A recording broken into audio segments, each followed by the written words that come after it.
இப்ப இங்க பூஜையில பகவதி அம்மன் சிலையும் குட்டி சாத்தான்களோட சிலையும் இருந்துச்சு. குருஜி சலாவுதீன் முன்னிலையில பூஜைகளை செஞ்சாங்க அவரோட மாணவர்கள். வந்திருந்த ஒரு இளைஞருக்கு நீண்ட காலமா திருமண தடையாம். அதுக்கு பரிகார பூஜைகளை செஞ்சாரு குருஜி. வாழை இலையில அரிசியை கொட்டி அதுல கலசம் வச்சு அந்த கலசத்துல தண்ணிய ஊத்த சொன்னாங்க. அந்த வாலிபர் கலசத்துல தண்ணிய ஊத்தினாரு.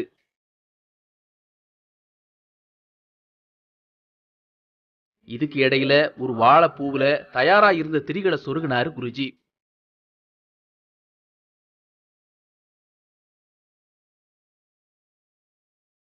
இதுக்கு இடையில இங்க பூஜைகளை செய்த குருஜியோட சீடர் மெய்கிருஷ்ணன்கிறவரு நம்ம கிட்ட பல விஷயங்களை சொன்னாரு. பூஜை பார்த்தீங்கன்னா மாந்திரிக பயிற்சி, ஜோதிட பயிற்சி ரெண்டுமே கத்துக்கிறதுக்கு வந்திருந்தோம். ஐயா சொல்லிக் கொடுத்த விதங்களை பார்த்தோம்னாக்க புதுமையாக இருந்தது. பெரியவங்க பார்த்தோன்னாக்க எங்களுக்கு அது சொல்லி கொடுக்கல. அது என்னக்கா அது மறைக்கப்பட்டதாக போயிடுச்சு. நாங்கள் என்ன தெரிஞ்சுக்கிட்டு இந்த சமுதாயத்தில் என்ன ஏதாவது சாதிக்கணும், ஏதாவது செய்யணும் அப்படிங்கிற இதுக்காக ஐயாட்ட நாங்கள் அந்த முறைப்படி அந்த மாந்திரிக பயிற்சி எடுத்துக்கிட்டோம்.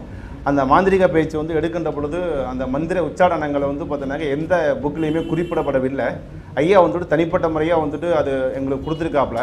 அந்த மந்திரங்களை நாங்கள் ஜெபிக்கின்ற பொழுது, அந்த மந்திரங்கள் சொல்லுகின்ற பொழுது எங்களை அறியாமல் பார்த்தோன்னாக்க ஒரு சில வைப்ரேஷன் எங்களுக்கே வருது. அதே மாதிரி கிராமத்துக்குள்ளே பார்த்தோம்னாக்க ஒரு பாடங்கள், எந்திரங்கள், இதை குழந்தைங்களுக்கு நடக்கும், அது பெரியவங்களுக்கு பயந்து வராங்க.